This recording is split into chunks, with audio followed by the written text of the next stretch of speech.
First and foremost, I want to thank the Jesuits and the various Jesuit organizations that made it possible for myself and my fellow panelists to come and share some of our experience here today. I am deeply humbled by the shared experiences of my fellow panelists. I share many of those experiences. And you guys took me to some places that I hadn't been for a while. My name is Jose Osuna, and I serve as Director of External Affairs for Homeboy Industries. Homeboy Industries is the nation's largest gang rehabilitation and intervention center. We help over 10,000 people a year in different ways. And I'll get to that in a bit. I wanted to start off primarily with my story and what led me to my time at Homeboy. So, like I said, I share many experiences with my fellow panelists. My parents came to this country 45 years ago as two undocumented immigrants. And I was born a few months after their arrival in Los Angeles, California. So I'm what some people have termed an anchor baby. So I share that experience of being very proud to be the ticket for my two parents to come to this country and be contributing members of this society for 45 years now.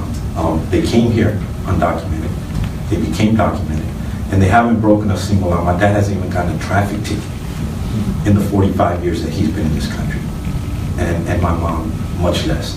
So I share that experience, the immigrant experience, being the child of immigrants. And having both parents, I grew up in a small city, not so small anymore, close to Los Angeles, called Long Beach, California. And in my house, I had two very caring, loving parents. But as soon as I stepped out of my home, I stepped into a world of crime, drugs, violence, gang members, all of these things. But I didn't see those things as that. It was just the world and the community that I lived in. And when I made the decision to join a gang, I can't really call it a decision. I was 9 years old. And all I wanted to do was be with my friends. And it wasn't really a choice about, I'm going to join a gang, I'm going to become part of a criminal enterprise. That wasn't the idea for me. I just wanted to be with my other 9 and 10-year-old friends. And that's just the path that our lives took at that time. As a result of living that lifestyle, I ended up serving 13 years of my life in prison. I went in at the age of 17, served 5 years, came out for a couple years, and then served another 8 years. I fought 3 life sentences in my time, never for a violent crime. They've all been for white-collar crimes, and I've been able to beat those life sentences. But if it were up to the system, I wouldn't be here standing in front of you. When I finally decided to change my life, I heard about an organization called Homeboy Industries. And to be honest with you, I had heard of this organization before. Being very dedicated to the gang lifestyle when I lived that life, I saw Father Greg as an adversary. And the reason being that he had started this organization called Homeboy Industries. And he had decided to dedicate his life to helping men and women that were in gangs leave those gangs. He wanted to offer them opportunities that afforded an exit ramp out of that lifestyle.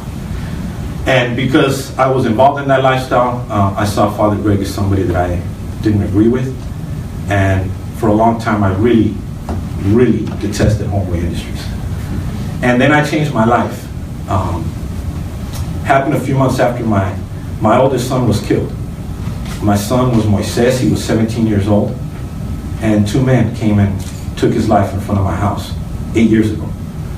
A few months after that is when I decided to really start to change things. And I found my way to Homeboy Industries through a friend. And I reminded myself of my encounter with Father Greg, and I was very fearful. You know, I felt that he would have this certain perspective of me and wouldn't help me.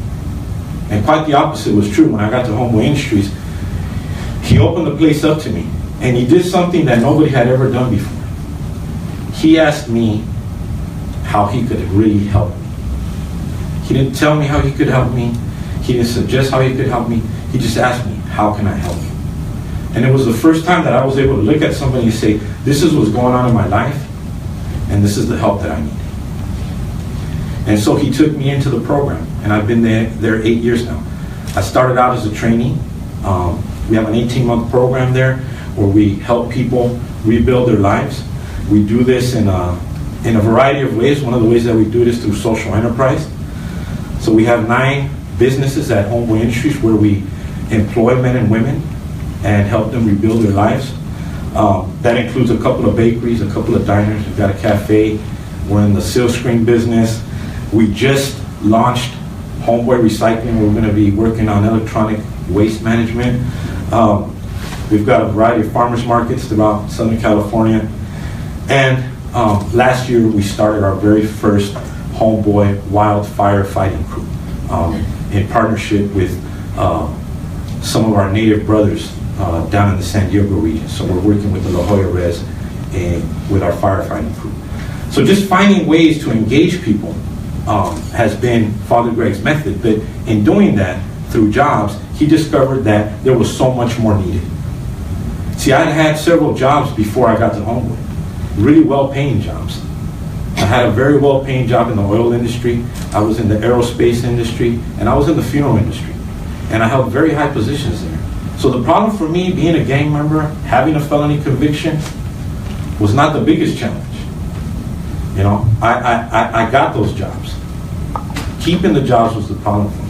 And that's how Homeboy Industries helped me and continues to help the men and women that walk through our doors. Because we understand that a job is just one of the components that is necessary for a successful reentry, for a successful transformation, for successful healing, which is what we do at home.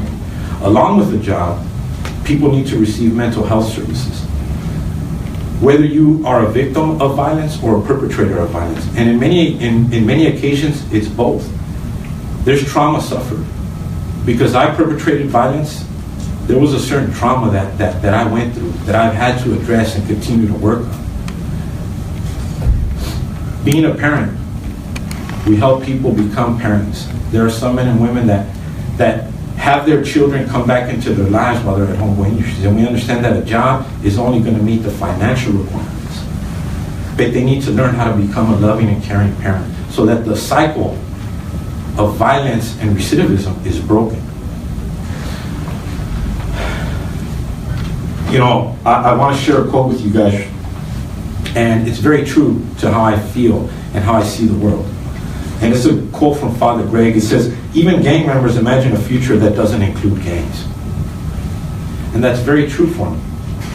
I don't remember a time when I was actively involved in gangs and crime where I didn't envision a future that was better than what I was going through. And that future never, ever had a gang in it. And so subconsciously, I knew there was a way out. Subconsciously, I knew there was something on the other side for me. That I can't do it alone. And that's why I'm here today. I can't do it alone, and the men and women that today decide to change their lives, the men and women that today are leaving prisons, can't do it alone.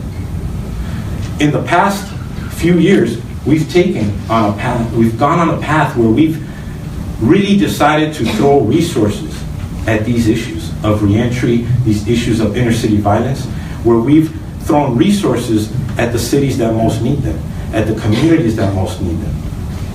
And so I urge you that now is not the time to pull back. Now is not the time to scale back on support services for those that are incarcerated and are coming home.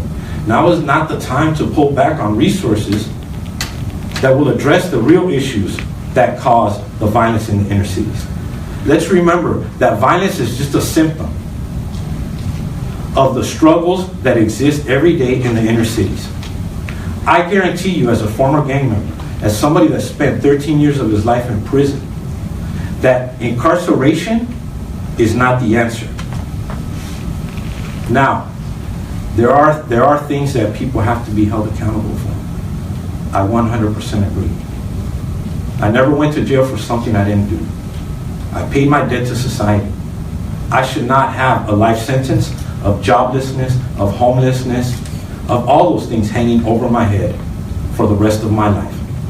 Not everybody has a Homeboy Industries in their city. Not everybody has a Father Greg in their life. It's up to you all that make the decisions. that control these budgets. It's up to you all to be that father grade when the opportunity comes.